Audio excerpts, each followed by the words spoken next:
My name is Natalie Carter. I'm 32 years old. And the strange thing about betrayal is that when it finally reveals itself, it doesn't feel like chaos. It feels like clarity. Sharp, cold, quiet. Like something inside you finally stops pretending. I didn't plan to destroy my relationship. I didn't wake up that morning thinking, today is the day everything ends. It happened in a parking lot, on a Tuesday, with my boyfriend's phone in my hand and 3 words that rewrote my entire life. Last night was incredible. The message came from Lauren, his brother's wife, my friend. The woman who had sat at my kitchen table, laughed with me, hugged me goodbye like she meant it. My fingers went numb, not shaky, not trembling, just numb, like my body had already decided this wasn't something I could afford to feel yet. More messages started coming in. One after another. I can't stop thinking about you. When can we do that again? Derek's working late Thursday. My place. Derek, his brother, her husband, a man who trusted both of them, a man who had no idea his life was being quietly dismantled behind his back.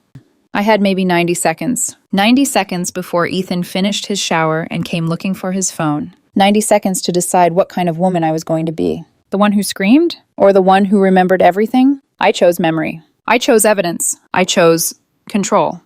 I opened every message thread. Months of them. 8 months, according to the timestamps. 8 months of lies. 8 months of carefully constructed excuses. I screenshotted everything. Every message, every photo, every disgusting, casual plan they made together. I sent it all to myself, deleted the sent evidence, placed his phone back exactly where it had been. Then I walked out like nothing had happened. Because in that moment, I understood something terrifying. This wasn't a mistake. This wasn't a moment of weakness. This was a system. By the time I got home, I wasn't crying. I wasn't screaming. I was thinking, planning, rebuilding the truth piece by piece. My name is Natalie Carter. I'm 32. I've been with Ethan for 6 years. We have a 4-year-old daughter named Emma. She has his eyes. That used to feel like a blessing. Now it felt like something I couldn't look at too long without breaking. From the outside, our life looked perfect. Ethan worked as a financial analyst. 6 figures. Structured. Reliable. The kind of man people describe as solid. We had a house, 2 cars, vacations that looked effortless in photos. I was a graphic designer working from home. Flexible schedule. Present mother. The woman who thought she had built something stable. I hadn't. I had built something convincing. The affair had been going on for 8 months. 8 months of late meetings. 8 months of client dinners. 8 months of him coming home and kissing me with the same mouth that had been on her. I read every message, every detail. They met at her house when Derek was traveling. They met at hotels downtown, charged to Ethan's business expenses. They met in my house, in my office. On the days I went to the gym, one message stopped me cold. When Natalie came home early and we were in your office, I thought I was going to die. My office, my house. While I was at the gym, trying to be better, trying to be enough. The rage came in waves. Hot, violent, immediate. But I pushed it down. Because rage is loud. And loud people lose. Quiet people win.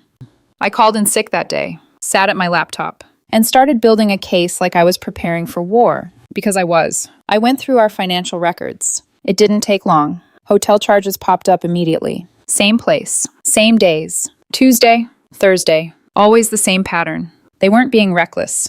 They were being efficient. Like this was something they had optimized, refined, perfected. That realization hurt more than anything. Because it meant they had never planned to stop. Shit. I copied everything. Bank statements, credit card charges, receipts, dates, times, patterns. Everything went into a secured cloud folder. Backed up, then backed up again. Because if there was one thing I understood now, it was that truth only matters if you can prove it.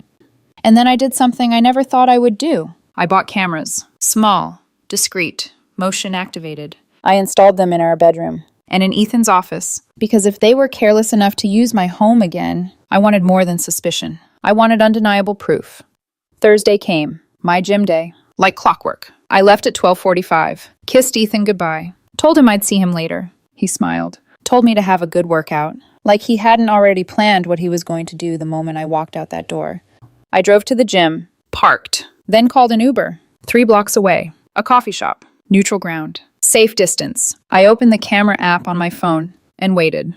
At 1:18, motion detected. Ethan walked into frame. Adjusted something on his desk. Checked his phone. looked at the door, waiting. At 1:22, Lauren walked in, wearing the red dress I had complimented just 3 days earlier at dinner. She didn't hesitate, didn't pause. She walked straight to him and kissed him like it was routine, like it was normal, like it was theirs. I watched for 45 minutes. I watched my life collapse in silence, while I sat in a coffee shop pretending to be just another woman answering emails. The footage saved automatically, backed up instantly. I screen recorded it anyway, wrote notes, documented timestamps, because now this wasn't just betrayal. This was evidence. Then I did something that surprised even me. I went to the gym, and I worked out, hard enough to burn the anger out of my muscles, but not enough to lose control of my face. Because when I got home, I needed to be perfect. And I was. Ethan was in his office when I walked in, typing, focused, like nothing had happened. "Hey," he said, glancing up. "How was your workout?" I smiled. "Great." I paused just long enough to make it believable. "Really great." That night at dinner, he told me something that almost made me laugh. "Derek and Lauren want us over Saturday," he said. "Family dinner." Family. The word tasted like poison. "Sounds perfect," I said. And I meant it. Because by then, I wasn't reacting anymore. I was preparing.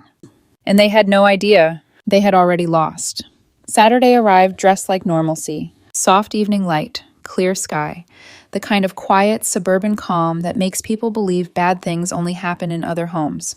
I took longer getting ready than usual. Not because I cared what Ethan thought. Not because I wanted to look beautiful for him. But because armor matters. And sometimes armor looks like a blue dress your boyfriend once said brought out the softness in your face. Sometimes it looks like perfect eyeliner, a steady hand, a calm mouth. A woman who has already seen the worst and still knows how to smile. By 6:30, we were pulling into Derek and Lauren's driveway. Ethan killed the engine and looked over at me. "You okay?" he asked. "You seem quiet." I turned to him and smiled just enough. "Tired," I said. "Long week." He accepted that immediately. Of course he did. Men who lie for months get very comfortable accepting easy answers. Lauren opened the door before we even knocked. And there it was again. That same red dress. The one I had complimented. The one she had worn in my house. For one irrational second, I wondered if that was intentional. If she had chosen it because it made her feel powerful. If wearing something I admired while betraying me made the whole thing feel sharper, sweeter. Then she smiled and hugged me. "You look gorgeous," she said. "Thanks," I answered. "So do you." The words nearly burned my tongue. Dinner was perfect. That was the sickest part. Not awkward, not strained, not filled with obvious guilt or nervous mistakes. Just good. Lauren made lasagna. Derek opened a bottle of red wine. Ethan made a joke about some ridiculous client email, and everyone laughed. The kids ran through the hallway. Plates clinked. Someone asked about a new restaurant downtown.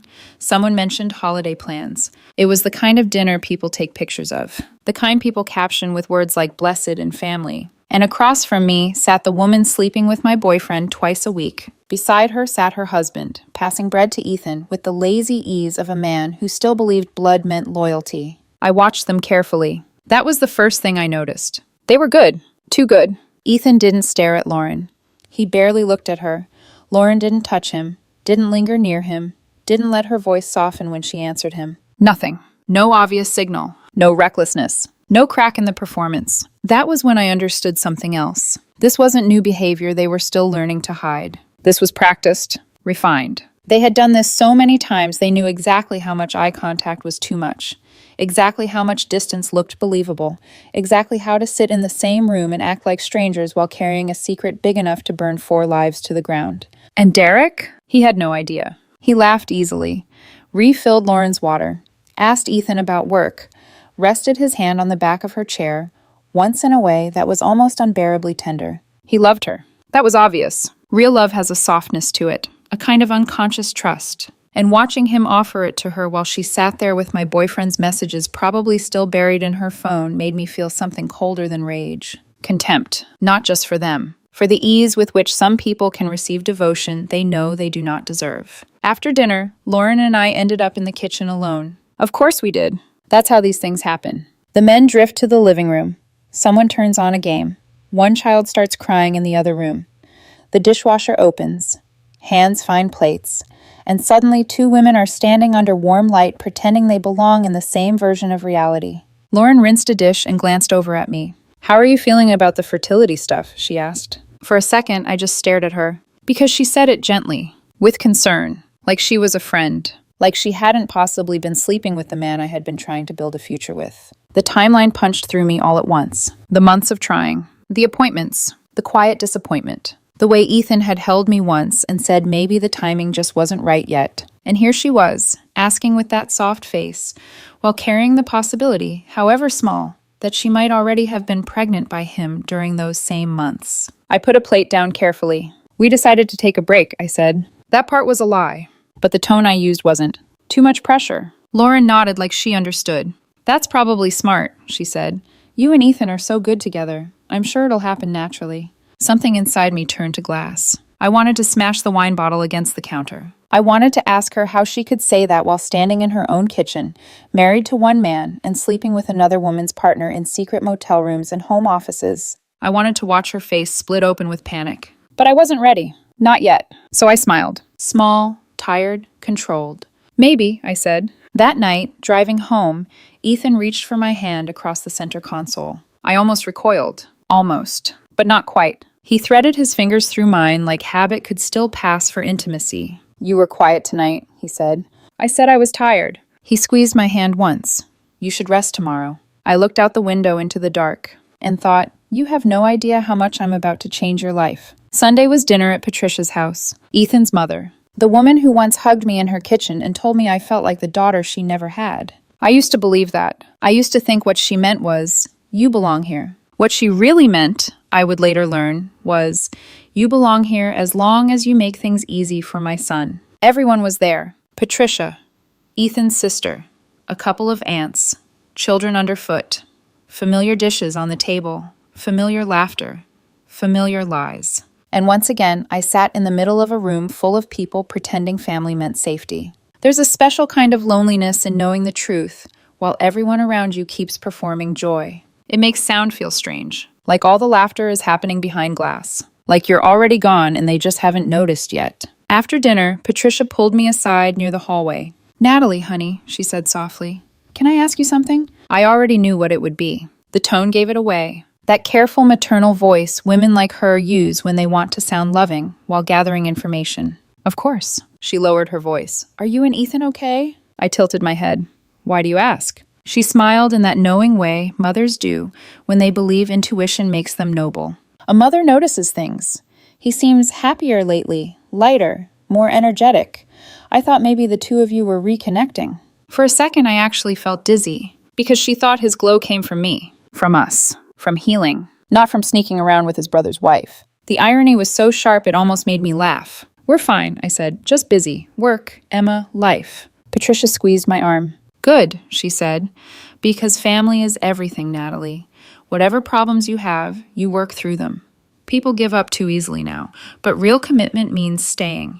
Marriage may not be your situation, but building a family is sacred." There it was. Not advice. A warning, wrapped in concern. I looked at her face and knew with absolute certainty what kind of woman she would become when the truth came out. Not the kind who asked what her son had done. The kind who asked why I couldn't forgive it. Not the kind who protected the wounded. The kind who protected blood. "You're right," I said. "Family is everything." I let the sentence sit between us, because by then it meant something very different to me. Over the next 2 weeks, I gathered more. More receipts, more timestamps, more footage. Ethan and Lauren met 3 more times. Twice at her house when Derek had late work meetings. Once at a hotel downtown. The same one as before. Same polished lobby. Same discreet entrance. Same pattern of betrayal dressed up as routine. That time I followed them. Not inside. I wasn't reckless. I stayed in the parking lot with a baseball cap pulled low, heart beating hard enough to make my ribs ache. I watched them arrive separately within minutes of each other. Watched Ethan check his surroundings before walking in. Watched Lauren step out of her car and text him before entering through the side door. Like they were in some cheap spy movie. Like secrecy made them interesting instead of pathetic. I recorded everything. Date, time, photos. I also put a small camera in Ethan's gym bag the week before. He never noticed. That part stayed with me longer than I expected. How easy it was. How little attention he paid. How thoroughly people stop seeing the partner they've already decided to betray. I hired a private investigator too. That decision felt dramatic when I made it. Almost absurd. Like something women in thrillers do when their lives are unraveling and they need an expert to tell them they aren't imagining the cracks. But I didn't hire him to prove the affair. I already had proof. I hired him to answer one question. Did Derek know? Part of me feared he did. That maybe he was one of those men who looked away as long as appearances stayed intact. That maybe the whole family already functioned on some corrupt, silent arrangement, and I was just the last fool in the room to realize it. But no, he didn't know. The investigator confirmed it quickly. Derek was exactly where he said he was on those late nights.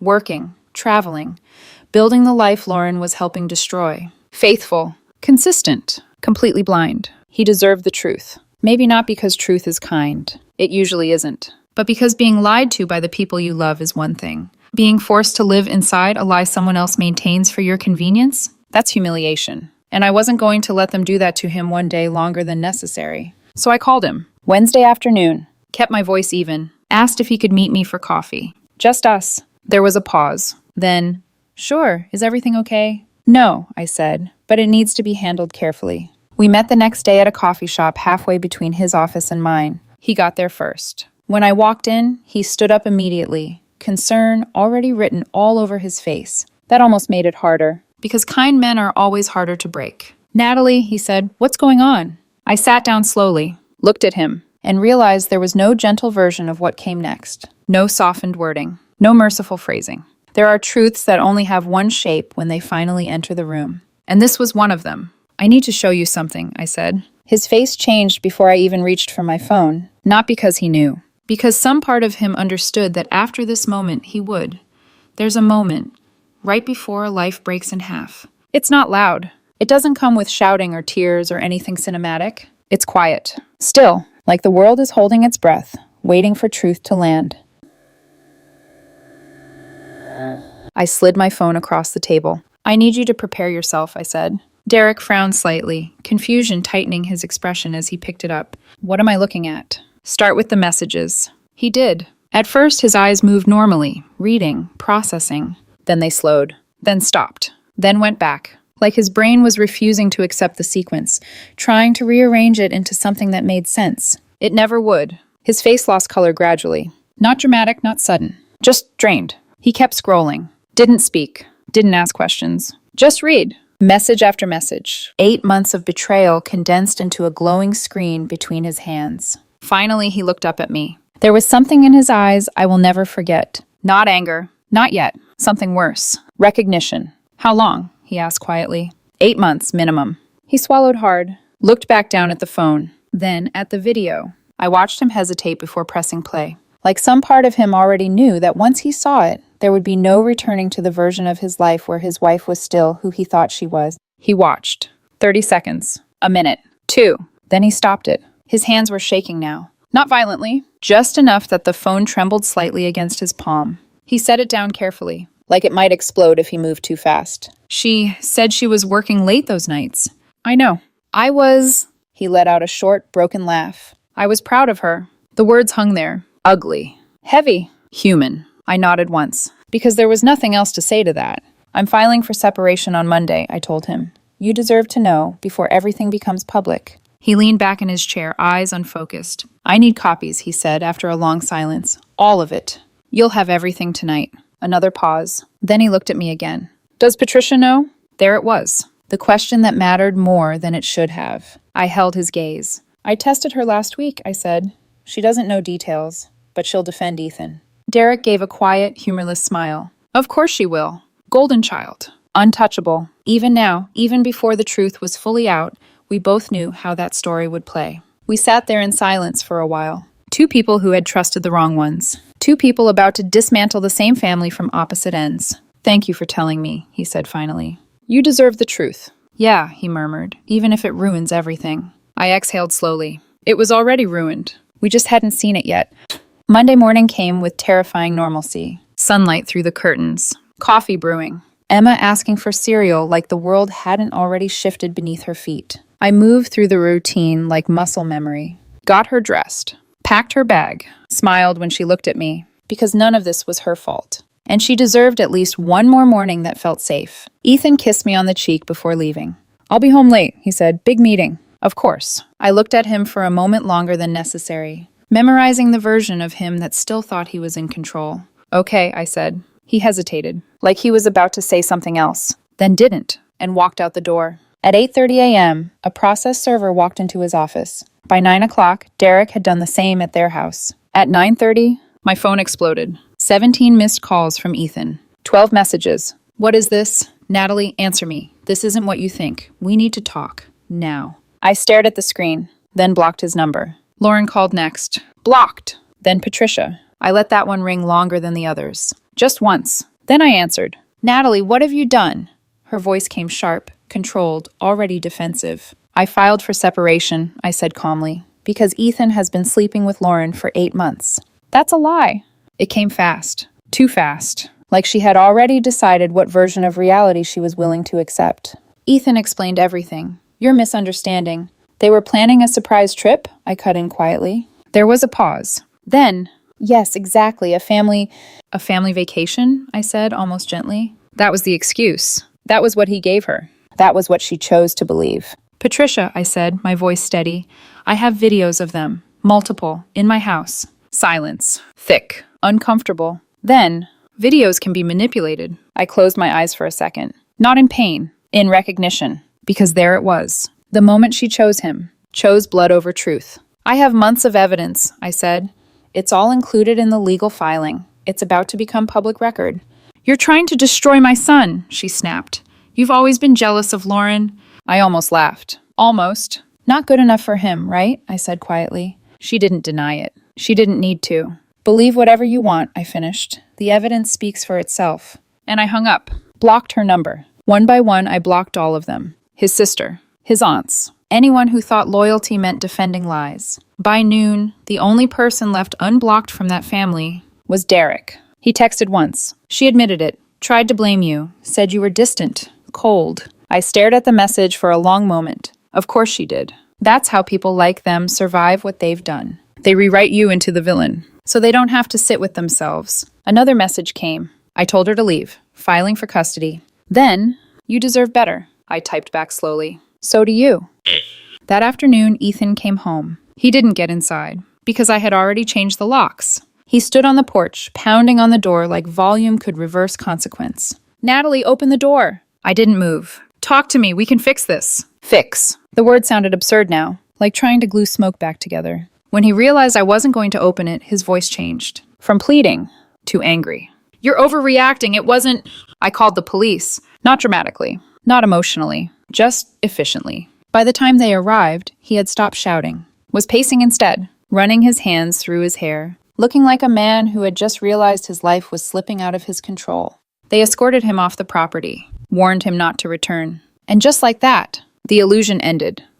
That night, Emma asked where he was. Daddy has to stay somewhere else for a while, I said gently. Why? Because he broke something that can't be fixed. Because he chose someone else over us. Because the man you love isn't who you think he is. Instead, I said, because Daddy made some bad choices. She looked at me, trying to understand something too big for her. Is he coming back? I hesitated. Not because I didn't know the answer. Because I knew it too well. I don't know, I said softly. She cried herself to sleep that night, and I held her, hating him in a way I hadn't allowed myself to feel before. Not for what he did to me, but for what he did to her. Chich. The fallout came fast, and it came loud. Ethan's family rallied around him exactly like I knew they would. Calls, texts, accusations. I didn't read most of them. Didn't need to. I already knew the script. I blocked them all. My family? They didn't hesitate. They never liked Ethan. Said he carried himself like the world owed him something. I used to think they were being unfair. Now I realized. They had just seen him clearly before I did. Friday afternoon, my lawyer called. He wants to settle. I leaned back in my chair. Everything? The house. Full custody, financial support. He's offering all of it. Why? A pause. Then, his company found out. Of course they did. Evidence travels, especially when it's undeniable. He's facing termination. Affair with someone connected to a client violates policy. He's trying to minimize damage. I stared out the window. At the life I had built. The one he thought he could risk without consequence. I want everything, I said. And a written admission of the affair in the agreement. He'll never agree to that. Then we go to court. Silence. Then, I'll relay that. By Monday, he agreed. Every demand. Every condition. No fight left. No leverage. No illusion of control. He's completely broken, my lawyer said. I didn't feel satisfaction. Not the way people expect. Just balance. Cause. Effect. Truth catching up to lies. 6 weeks later, it was over. Legally. Clean. Final. The fastest separation my lawyer had ever processed. Derek's took longer. Lauren fought. Of course she did. Claimed things. Twisted narratives. But truth is hard to outrun when it's documented. And when the videos came out, everything collapsed. She lost custody. Supervised visits only. Another consequence. Another life reduced to fragments. 3 months later, I saw Patricia at the grocery store. She looked older, smaller, like something inside her had quietly collapsed under the weight of everything she refused to admit. She saw me, started to walk over, stopped, then turned and left. I let her, because some people don't deserve closure. They just deserve distance. 6 months after everything, Ethan tried to contact me. New number. Apologies. Regret. I want to make things right. I read the message once, then blocked it, because there are things you don't fix. You survive them, and then you move on. The messages from Lauren started 4 months after everything was finalized. Long, rambling, desperate in a way that felt almost performative. I'm so sorry. It just happened. We were in love and couldn't stop ourselves. I read them once, not for closure, for documentation. Then I screenshotted everything and forwarded it to Derek's lawyer. Because even now, even after everything, truth still mattered. Proof still mattered. And she was still trying to rewrite the story in a way that made her feel less like the villain. I wasn't going to let her. The social media post came next. New accounts, different usernames, same voice, accusations, victim language, claims that I had destroyed her life, that I had taken her children, that I had ruined everything out of jealousy. It would have been laughable if it wasn't so predictable. My lawyer sent a cease and desist. The post stopped, but it didn't matter. By then, everyone already knew. And reputation, once cracked, never quite seals the same way again. Ethan moved to another city. Couldn't stay. Not in that industry. Not with that kind of exposure. Finance doesn't forgive scandals that involve clients and ethics violations. Last I heard, he was working in sales. Smaller apartment. Smaller life. Smaller version of the man who once thought he could have everything without losing anything. He sees Emma every other weekend. Supervised. A few hours at a time. She used to cry when he left. Now, she doesn't ask as much. Children adjust in ways that feel both miraculous and heartbreaking. She knows him as someone who shows up sometimes, not someone she depends on. That should make me sad, and it does. But mostly, it makes me relieved. Because inconsistency is less damaging than false stability. And at least now, there are no lies in her foundation. Derek remarried last year. Her name is Sophie. She's kind, patient. The kind of woman who listens more than she speaks. The kind of presence that feels safe. We have coffee sometimes, not often, just enough. Two people who survived the same fire, comparing scars. Do you ever regret telling me? He asked once. I looked at him over the rim of my cup. Would you rather not have known? He shook his head immediately. No. Then there's your answer. He nodded, because we both understood something most people don't. Not knowing doesn't protect you. It just makes you the last one living inside a lie. Patricia never apologized. Not once. She stopped calling, stopped reaching out. But I heard things. That she tells people I fabricated evidence. That I was jealous. That I drove Ethan into Lauren's arms. Let her. People like her don't change. They adjust the narrative to survive it. And anyone who matters, they already know the truth. The hardest part wasn't the separation. Wasn't the betrayal. Wasn't even the loneliness. It was Emma's questions. Why doesn't Daddy live here anymore? Why can't we go to Grandma Patricia's house? Each one, a quiet reopening of something I was still trying to let scar. I answered carefully. Age appropriate. Honest, but not cruel. Daddy made some bad choices. Sometimes adults can't fix things. It's not your fault. She accepted those answers the way children do. Not fully understanding, but trusting the person giving them. One day she'll be old enough to ask harder questions, and I'll have to tell her the truth. Not the soft version, the real one. That her father chose someone else over his family. That he lied. That he broke something that couldn't be repaired. I dread that day, but I won't lie to her. Because lies are where all of this began. I started dating again, slowly, cautiously, with walls most people can't climb. Trust doesn't come back the way people think it does. It doesn't rebuild itself into something new. It returns in fragments, in questions, in hesitation. My therapist says that's normal. That betrayal rewires something fundamental. That it takes years, maybe longer. I'm not looking for perfect trust. Just honesty, consistency, someone who shows up and means it. The bar is lower now, but somehow also higher. Sometimes I think about that morning in the parking lot. If Ethan's phone had stayed in his pocket, if I had never seen those messages, would they have stopped? Would they have told us? Would they have left? Or would they have kept going? Quietly, carefully, letting both relationships exist as cover until something else exposed them. I think I know the answer. People who build systems like that don't stop unless something forces them to. And I'm glad. It was me. We met once, after everything. A coffee shop, neutral ground. I brought a friend. Not because I was afraid, because I was done being alone in rooms with him. He looked different, thinner, older. Like consequences had weight he hadn't expected to carry. "Thank you for meeting me," he said. "You have 20 minutes, I replied. He nodded. "I'm sorry." I tilted my head slightly. "For what?"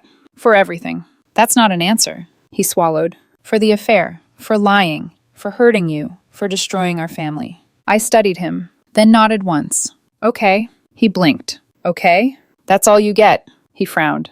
I thought, "What?" I cut in. "That I'd forgive you? That I'd make this easier for you? That's not fair." I let out a small breath. "Fair," I repeated softly. "You slept with your brother's wife in my house, lied for 8 months. Let me try to build a future with you while you were planning one with her. And you think I'm being unfair?" He looked down. "You're right. I know." Silence stretched between us. "I miss you," he said finally. "I miss Emma. I miss our life." "Then you shouldn't have thrown it away." There was nothing else to say. I stood up after 15 minutes. Didn't finish my coffee. Didn't say goodbye. Emma turned 5 last month. We had a party. My family came. Derek and Sophie came with their kids. There was laughter. Cake. Noise. Life. Ethan wasn't invited. He sent a gift. A doll she wanted. She opened it, smiled, said thank you, then moved on to the next present. Didn't ask where it came from. Didn't notice he wasn't there. He's become peripheral, a background figure in her story. And that breaks something in me. But it also confirms something else. She's okay. Patricia sent a birthday card. "Grandma loves you and misses you. I hope your mother lets us be a family again someday." I threw it away. Didn't show Emma, because Patricia made her choice. And she doesn't get to rewrite it now that it's inconvenient. Lauren tried to reach Emma too, through Ethan. Suggested playdates. Family connection. I said no, immediately. No hesitation. No negotiation. You don't get to use a child to rebuild something you destroyed. Ethan pushed back once, said I was being unreasonable. That Lauren was still family. I reminded him. You destroyed that. He didn't argue again. I'm not perfect. Single parenting is exhausting. There are nights I sit in the quiet after Emma falls asleep and feel the weight of everything I lost. Not him. Not really. I don't miss Ethan. I miss the idea of him. The version I believed in. The life I thought I had. That illusion, that's what hurt the most. But illusions aren't real. And I don't live in them anymore. I saw them once, at a store. Lauren and Ethan, together, laughing, holding hands, still together after everything. After losing marriages, jobs, reputation, custody. For a second, I felt something close to disgust, but it passed quickly, replaced by something quieter. Pity. Because that's not a victory. That's a prison. 2 people who know exactly what the other is capable of. 2 liars, trying to build something on the ruins of everything they destroyed. That's not love. That's consequence. I walked past them without a word. Went home. Back to my life. The real one. Derek texted me later. Saw them too. Made me sick. I replied, me too, but also grateful. We got out. They didn't. Emma asked me something last week. Is Daddy a good person? I paused, then answered carefully. Daddy is a person who made bad choices. People can be good in some ways and bad in others. She nodded slowly. Is he sorry? I think he's sorry about the consequences, I said. What's the difference? I looked at her, really looked at her, and realized this was the part that mattered. Being sorry about consequences means you regret getting caught, I explained gently. Being sorry about choices means you regret hurting people. She thought about that. Which one is better? The second one. She nodded, then asked what we were having for dinner. And just like that, life moved forward. That's the lesson, the only one that matters. Actions have consequences. Lies don't stay buried. Betrayal doesn't stay hidden. And truth only protects you if you can prove it. I had proof. That's why I wasn't destroyed. That's why I didn't lose everything. I lost a liar. They lost everything else. People ask me sometimes if I regret how far I went. If I was too cold, too calculated, too unforgiving. Number. Not for a second. Because I didn't destroy anything that wasn't already broken. I just exposed it. I told the truth. I protected myself. I protected my daughter. And I made sure that lies didn't win. I'm not the victim of this story. I'm the woman who saw the truth and refused to look away. The woman who gathered proof and used it. The woman who chose herself when the person she trusted chose someone else. And if I had to do it again, I wouldn't hesitate. Because the difference between being destroyed by betrayal and surviving it is simple. Proof. I had it. I used it. And I walked away with everything that actually mattered. That's enough. That's everything.